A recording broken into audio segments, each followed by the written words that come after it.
Debu merah beterbangan, menari-nari di atas aspal yang panas terik matahari sore Aceh.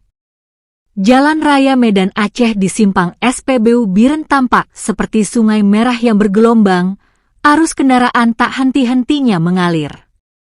Kami, para buruh bongkar muat, duduk berjejer di pinggir jalan, tubuh lelah menyatu dengan debu. Bau bensin dan asap kendaraan memenuhi hidung. Mata kami tertuju pada pos kontrol, menunggu kedatangan mobil barang yang membawa harapan. Hari ini, seperti hari-hari sebelumnya, kami menunggu. Menunggu rezeki yang tak pasti.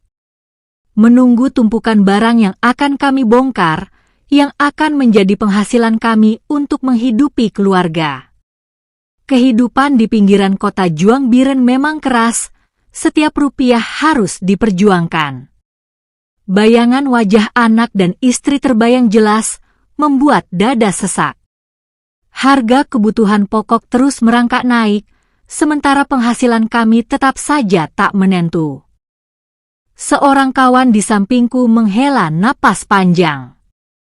Semoga saja ada banyak mobil barang malam ini, gumamnya, suaranya hampir tak terdengar di antara raungan mesin kendaraan. Kami semua diam, masing-masing tenggelam dalam pikirannya sendiri. Pikiran tentang hutang, tentang anak-anak yang menunggu makanan, tentang masa depan yang masih samar.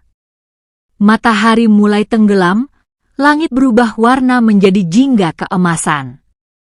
Cahaya senja seakan menerangi wajah-wajah lelah kami, memberi sedikit harapan di tengah keputusasaan.